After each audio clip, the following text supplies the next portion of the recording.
Study circle. I am Kashika और आज की वीडियो का हमारा टॉपिक है क्लास 10th का फिजिक्स का chapter which is human I and the colourful world. So now let's get started. तो फर्स्ट ऑफ ऑल हम पढ़ते हैं parts of the human I. Before that let's first of all look at a picture of the I. So here I made a rough picture of the eye. Now here we see that this part of the eye, the bulging part, is the cornea of the eye. Then this is the pupil of the eye. These two, the colored part which I shaded, is the iris of the eye. These are the two muscles to which the ligaments are attached.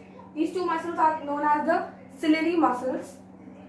Then a transparent liquid between the cornea and the human eye is the aqueous humor. Further, the transparent liquid between the eyelids and the retina is known as the vitreous humor. Further, we talk about this portion is the retina of the eye, and it is a screen on which the image is formed. This point where you can see the optic nerve is going on, this point is known as the blind spot. No light comes on the blind spot. Fine. Now let's move on to the parts of the eye. First, let's talk about the cornea of the eye. Cornea is the front part of the eye. It is made up of transparent substance and the surface is convex in shape. Last chapter अगर आपने पढ़ा होगा तो उसमें आपने concave और convex lenses के बारे में पढ़ा होगा.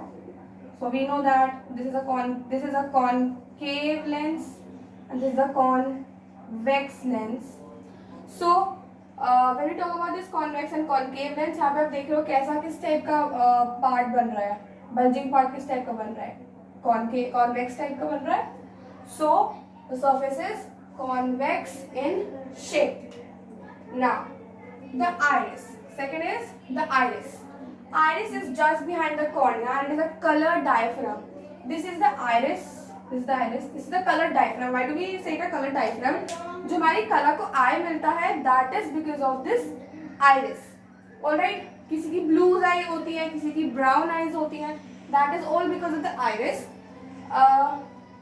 Right? Next. Third is the pupil. Pupil is a hole in the middle of the iris and it appears black because no light is reflected from it. Now, you can see I have made a figure here. एक जो हमारी eyeball होती है, हम eyeball कहते हैं, उसके बीच में जो एक black कलर का portion होता है ना, this is known as the pupil. यहाँ पे कोई light reflect नहीं होती, that is why this portion is black. This is the pupil. Okay. Now the fourth is the ciliary muscles. Ciliary muscles are these muscles. What do the ciliary muscles do? The ciliary muscles change the thickness of the eyelids while focusing.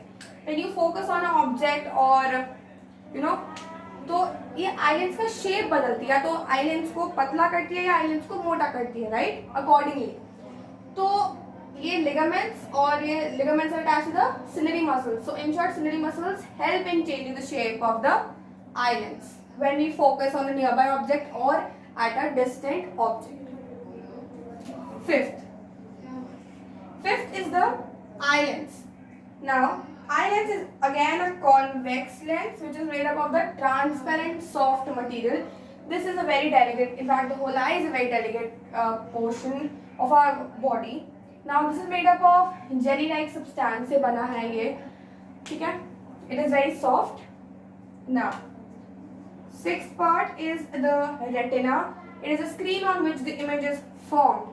When light enters our eye और कोई भी figure बनती है तो वो कहाँ बनती है? रेटिना पे बनती है. Retina, this portion is retina, known as the screen. जैसे प्रोजेक्टर की स्क्रीन पे कोई फिगर बनती है, सिमिलरली ये स्क्रीन होती है हमारी आई की. अब रेटिना में लाइट सेंसिटिव सेल्स होते हैं which are known as your rods and your cones. Light sensitive cells which are rods and cones और कहाँ होते हैं? रेटिना में होते हैं. Rods they respond to the intensity of the light, this is bright light or dim light, so intensity of light. Then cones they tell us the colour of the object, कौन से help करते हैं हमें पहचानने में कि किसी की the object is red, the object is green, this we come to know with the help of the cones. Alright, तो अब हम पढ़ रहे हैं हमारा topic which is the working of the eye. So यहाँ पे आप देखेंगे ये लाइट ऑफ रे है, आ रही है इन्फिनिटी से, आ रही है पैरेलल रेज आ रही है। रेज आ रही है क्योंकि ये कॉन्वेक्स सरफेस होता है, जो हमारे कॉर्निया का कॉन्वेक्स होता है। तो क्या होगी लाइट, लाइट कन्वर्ज हो गई, अंदर हो गई, बेंट हो गई, फिर अंदर एक और कॉन्वेक्स लेंस है तो और ज्यादा कन्वर्ज हो गई, कहाँ फॉर्म हुई, रेटिना पे। रेटिना पे हमारी इमेज फॉर्म हो गई, ठीक है।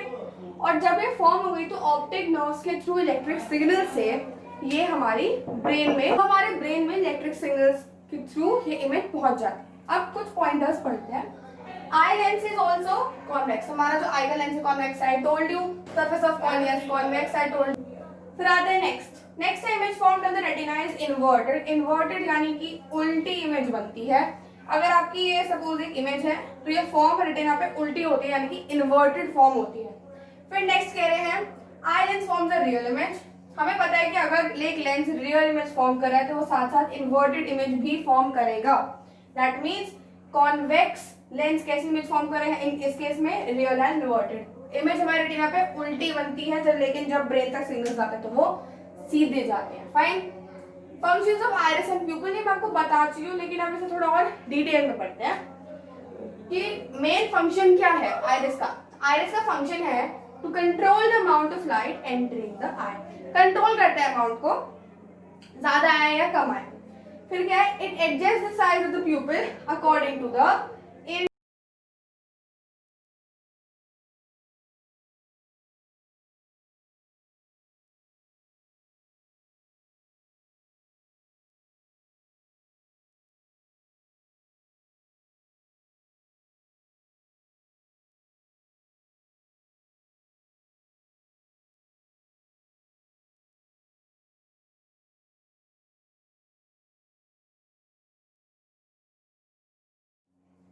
ऑलराइट। तो अगर हमारी आई जो है large amount of light receive कर रही है तो फिर क्या होता है, आइरिस क्या करता है, प्यूपिल को कॉन्ट्रैक्ट कर देता है। आइरिस का काम क्या है, यहाँ पे प्यूपिल को कॉन्ट्रैक्ट कर देता है, छोटा कर देता है।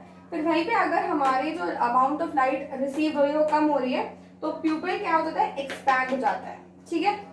अब ये जो पूरा प्रोसेस है, इट टेक्स टाइम। देखो फॉर एग्जाम्पल आप किसी एकदम लाइट रूम से या किसी आप बाहर हो, सन में हो और एकदम से किसी रूम में एंटर करते हो तो आपको एकदम सब कुछ नहीं दिखता, राइट। वो क्यों होता है, बिकॉज ये जो एक्सपेंशन का या कॉन्ट्रैक्शन का जो प्रोसेस है आई का वो टाइम लेता है, that is why. So this process takes time, okay.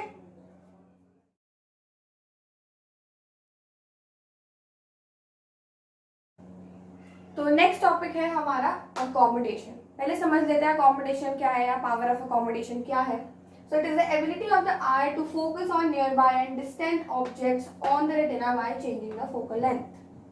मतलब क्या हुआ इसका, कि ये आई की एक एबिलिटी है कि जिससे वो फोकस कर सके कैसे ऑब्जेक्ट्स पे, या तो दूर के ऑब्जेक्ट्स पे या पास के ऑब्जेक्ट्स से, कैसे अपनी लेंस की फोकल लेंथ को चेंज करके।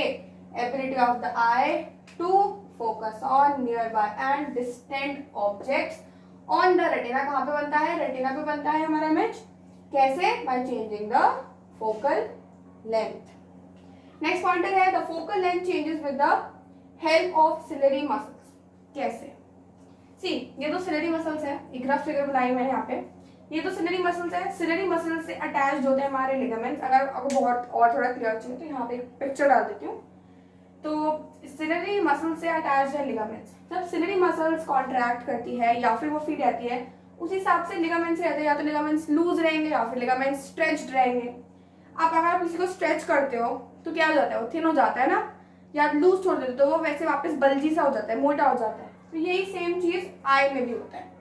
Now let's understand it. First है हमारा डिस्टेंट ऑब्जेक्ट्स। डिस्टेंट ऑब्जेक्ट्स को जब हमारी आई देखती है, नॉर्मल आई देखती है, सिलेरी मसल्स कैसे होती है, सिलेरी मसल्स अब होती है रिलैक्स्ड। जब सिलेरी मसल्स रिलैक्स्ड होंगी तो लिगामेंट्स क्या करेंगे, लिगामेंट्स पुल करेंगे टाइटली, किसको, आई लेंस को पुल करेंगे। जब आई लेंस को पुल करेंगे तो लेंस कैसा बन जाएगा, पतला बन जाएगा। सी मैं यहाँ पे दो केसेस बना रही हूँ, ये एक लेंस है और ये एक लेंस है। सी लेंस वही है अगर मैं कहूँ, बस अगर हमने उसे खींच दिया है तो वो कैसा हो गया, बड़ा हो गया, लंबा हो गया, और अगर उसे लूज छोड़ दिया तो कैसा, मोटा हो गया। फाइन। तो क्या मैंने बनाया, उसकी फोकल लेंथ की जैसे कि लार्ज, अब ये बड़ा हो गया है तो फोकल लेंथ भी तो इसकी लार्ज हो जाएगी, फिर इसकी कन्वर्जिंग पावर लेकिन लेस हो जाएगी। बट अगर हम डिस्टेंट ऑब्जेक्ट्स देख रहे हैं तो कन्वर्जेंस इतना नहीं चाहिए होता है as compare to nearby objects को जब हम देख रहे होते हैं। फिर नियर बाय ऑब्जेक्ट्स में सिलियरी मसल्स क्या करती है, सिलियरी मसल्स कॉन्ट्रैक्ट करती हैं। जब वो कॉन्ट्रैक्ट करती हैं तो लिगामेंट्स कैसे हो जाते हैं, लूज हो जाते हैं, ढीले हो जाते हैं, और वो stop pulling the ions, ions को पुल करना स्टॉप कर देते हैं। इससे क्या होता है, लेंस कैसा बन जाता है हमारा, थिक लेंस बन जाता है। इस केस में फोकल लेंथ जो होती है लेंस की वो कम हो जाती है, लेकिन कन्वर्जिंग पावर क्या हो जाती है, ज्यादा हो जाती है, यानी मोर हो जाती है। अब देखो मैं समझाऊं अगर आप लोगों को, तो जब हमारा ये लेंस है, फॉर एग्जाम्पल लेंस को अगर कोई पुल कर रहा है ऊपर से, ठीक है, ये हमारा ऐसे लेंस है नॉर्मल, कोई पुल कर रहा है ऊपर से या नीचे से, तो ये लेंस ऐसा हो जाएगा, थिन हो जाएगा, पतला हो जाएगा। कोई अगर लूज छोड़ रखा है तो ये मोटा हो जाएगा। तो जब हमारी सिलियरी मसल्स जो है दीज टू, अगर ये क्या बोलते हैं कॉन्ट्रैक्ट कर रही है या फिर ये रिलैक्स कर रही है, उस हिसाब से लिगामेंट्स रिएक्ट करते हैं और फिर उस हिसाब से आई लेंस रिएक्ट करता है। तो इसलिए हम कहते हैं कि सिलियरी मसल्स की हेल्प की वजह से जो है फोकल लेंथ चेंज होती है। और अकोमोडेशन क्या होता है, the ability of that to focus on nearby and distant objects. कहाँ पे बनती है, रेटिना पे बनती है। कैसे, by changing the focal length. Okay, तो ये इन शॉर्ट छोटा सा डिफरेंस भी हो गया आपका डिस्टेंस और नियर बाय ऑब्जेक्ट्स का, और पावर ऑफ अकोमोडेशन तो है ही। ओके, बिफोर दैट मैंने नोट में 2 पॉइंट्स लिखे हैं। फर्स्ट पॉइंट लिखा है अगर डिस्टेंट ऑब्जेक्ट से रे आ रही होती है आई की टुवर्ड्स, तो वो कैसी होती है, पैरेलल होती है। डिस्टेंट ऑब्जेक्ट दूर से इंफिनिटी से अगर कोई भी रे आ रही है लाइट की तो वो पैरेलल होती है, लेकिन अगर वो नियर बाय ऑब्जेक्ट से आ रही होती है तो कैसी होती है, डाइवर्जिंग होती है। ये एक नोट है, आपको याद रखना है, आगे ये डायग्राम से हम समझेंगे आई के, तो उसमें आपको हेल्प करेगा। सेकेंड पॉइंट है नॉर्मल आई का पावर ऑफ अकोमोडेशन कितना होता है, 4D। D here stands for dioptre, क्योंकि 1 मार्क का ज्यादा होगा इसलिए शॉर्ट नोट्स में आपको बीच में देती रहती हूँ, तो ये चीज आपको ध्यान रखनी है। ओके, तो आज की लास्ट टॉपिक इस वीडियो का पढ़ते हैं, which is the range of the human eye of a normal eye. So we talk about 2 small things. First is far point and a near point. You might be familiar with these, but now let's see further. So the farthest point from the eye at which an object can be seen clearly is the far point of the eye, and the far point of a normal eye is infinity. Then coming up to the near point. Near point क्या होता है, the nearest point up to which an eye can see the object clearly without any strain. Without any strain. ऐसा नहीं है कि आपके eyes पे strain पड़ रहा है फिर आप फोकस करके देख रहे हो, not that. Normally आपको जितना क्लियर दिख रहा है that is the near point. And the near point of the human eye is 25 centimeter. Very important. So this was all for today's video. Thank you so much for watching. Hope it would be easy for you to understand. Do share the video, hit the like button, and we'll be coming with the next part of the chapter very soon. Till then, bye bye, take care and stay safe.